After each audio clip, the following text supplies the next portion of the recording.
Hello, everybody. This is Arnold reading to you again this week from my home in Newark. Last week we finished Winnie the Pooh, so this week we'll start with a new book, one of my favorites, and I hope it'll soon be one of your favorites too. It's called The Phantom Tollbooth. We'll start with the beginning, Chapter 1. Milo. There once was a boy named Milo who didn't know what to do with himself. Not just sometimes, but always. When he was in school, he longed to be out. He was out, he longed to be in. On the way, he thought about coming home, and coming home, he thought about going. Wherever he was, he wished he was somewhere else. And when he got there, he wondered why he bothered. Nothing really interested him. Least of all, things that should have. It seems to me that almost everything is a waste of time, he remarked one day, as he walked dejectedly home from school. I can't see the point in learning to solve useless problems, or subtracting turnips from turnips, or knowing where Ethiopia is, or how to spell February. And since nobody bothered to explain otherwise, regard the process of seeking knowledge as the greatest waste of time.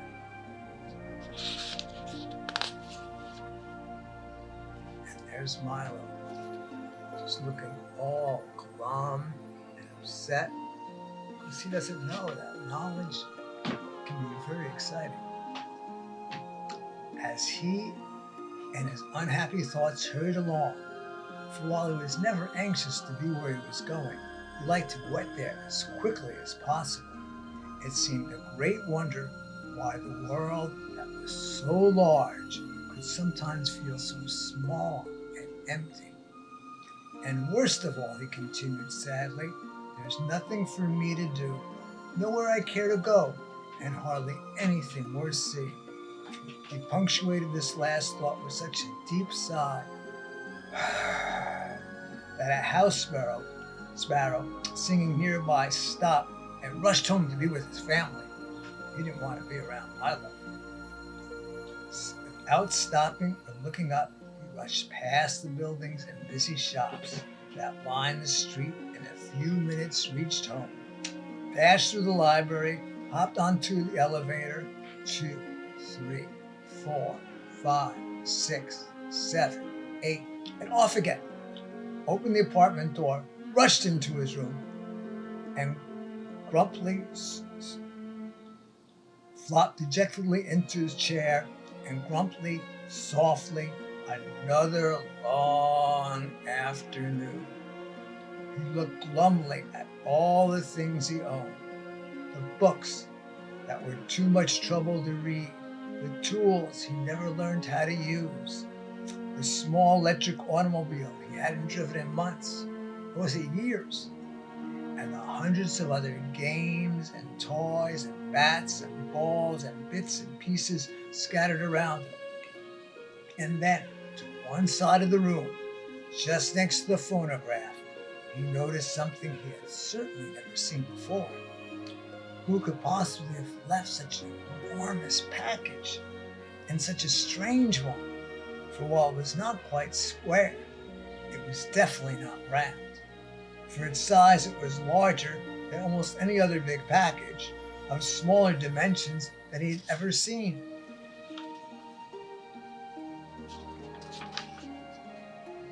Attached to one side was a bright blue envelope which said simply, "For Milo, who has plenty of time." Of course, if you've ever gotten a surprise package, you can imagine how puzzled and excited Milo was. And if you had never gotten one, pay close attention, because someday you might. I don't think it's my birthday, he puzzled, and Christmas must be months away, and I haven't been astoundingly good, or even good at all. He had to admit that even to himself. Most probably I won't like it anyway. But since I don't know where it came from, I can't possibly send it back. He thought about it for quite a while, and he opened the envelope, just to be polite.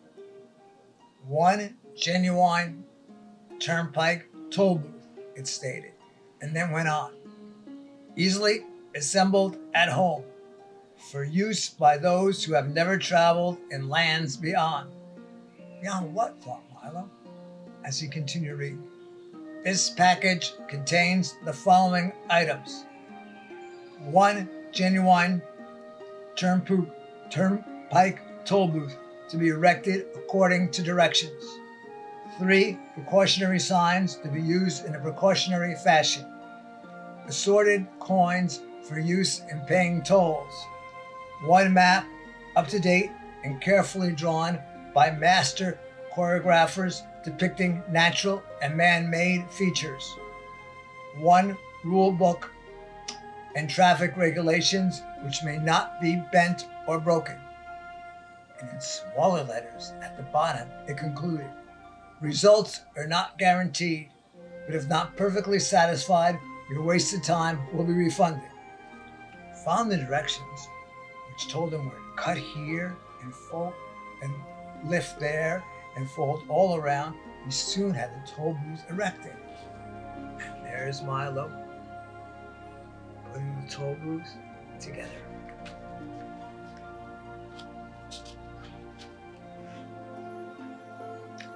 He fitted the windows in place, attached the roof, which extended out on both sides, and fashioned the coin box.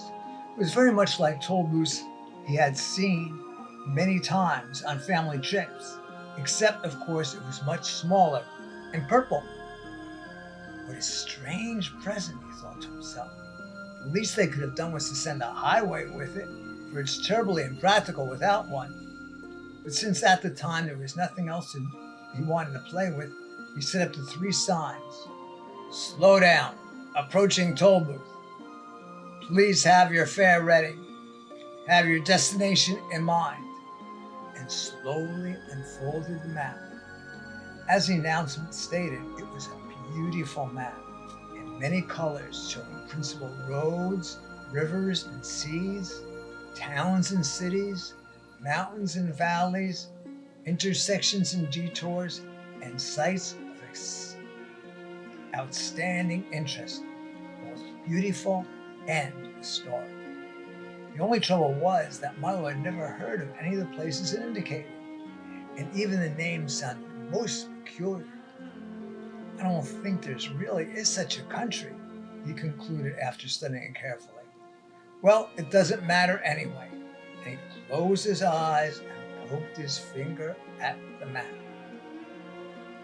Dictionatopolis, read Milo when he saw what his finger had chosen. Oh well, I might as well go there as anywhere. He walked across the room and dusted the car off carefully. Then taking the map and rule book with him, he hopped in and, for lack of anything better to do, drove slowly up to the toll booth. And there's Milo in his car, driving slowly up to the toll booth. As he deposited his coin and rolled past, he remarked wistfully, I do hope this is an interesting game. Otherwise, the afternoon will be terribly dull. And that's the end of chapter 1. And we will see that this is a very interesting game. And Milo gets to go to very interesting places and have some amazing adventures. So tune in next week where we'll start to learn about the beginning of these amazing adventures that Milo has in his car as he goes through the Phantom Tollbooth. See you next week.